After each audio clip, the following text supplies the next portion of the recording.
سلامونه. اول خو دا غمیزه چې کونړ کې راپېښه شوې ده، مړو ته په جنت کې اعلی مقام غواړم او کورنیو ته ټول افغانستان ته د زړه صبر او تسلیت غواړم، ولې چې دا د ټولو افغانانو درد دی او شریک غم دی. الله پاک دې موږ د باقي غمو لرې ساتي. بل د کرکټ په اړه مې غوښتل چې یو دوه خبرې ولرم. یوه خبره دا ده چې ډېره مهمه ده او تېر لوبه کې موږ ولیدله چې کله موږ وکټې د ځان سره لرلې او اخري اورونو کې ګمان داسې کېدلو چې زموږ دغه رن به 190 او 200 ته ورسي، ولې چې موږ وکټې له ځان سره لرلې. خو د پاکستان د میسینګ کوشش کاوه چې بال په بیټ باندې رانشي او میسینګ او هماغه څه چې هغوی کامیاب شو او افغانان دې ته پرېنښوده چې رنز د 108 پېټو نجیب کړي. نو د هغوی ښه بال وکولی شو چې بیا وروسته وکټ واخلي او لوبغاړي هم دې ته پرېنښودله چې رنزونه مخکې ویسي. نو زما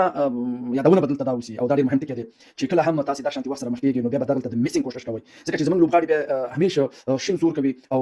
غواړي چې وکټې واخلي په داسې وخت کې چې اورونه کم پاتې وي وکټې ډېرې. نو زما په نظر دا ناکامه تجربه ده، نو د دې څخه باید ډډه وشي.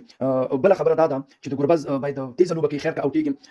اوټ شي، ځکه چې پاور پلی کې تیزه لوبه کول پکار دي، ځکه چې سکور 200 خو شاته رسول دا نو بیا کوي سکور او د دې نه ټیټ سکور یعنی ممکن ده چې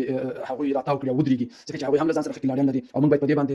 دغه ونه کړو چې ولا زموږ ښه بالینګ دی. بېشکه چې زموږ ښه بالینګ دی خو کله کله د هغوی ودرېدل هم سرخوږی جوړوي. نو غوښتنه به مو دا اوسي چې ګربز هماغه رقم خیر که اوټېږي په توجه سره باید دغه کوي او شاټونه وهي، ځکه چې سکور هم غټ کول پکار دي. او بیا د هغې نه وروسته صدیق الله اتل او همدغه رقم زدران ته پکار دي چې باید وروسته د ګربز نه باید هغوی یو پارټنرشپ برابر کړي او په خپله چې دغه 15 اخري اورونه او وکټې له ځان سره ولري، نو دې نه هم پاور پلی جوړېږي چې کله ته وکټې ولري نو ښه رن دغلته جوړېږي. دویمه غوښتنه هم دا ده چې کله لکه څنګه چې دویمه لوبه د پاکستان سره وه، په داسې وخت کې که چېرته وکټې لرو نو دغه باید رامخکې شي. راشد خان ډېر ښه فارم کې دی او هغه لکه د پاور پلی په شان مقصد کولی شي چې غټې غټې سکسي ووایي، نو د هغه رامخ کېدل ښه دي. او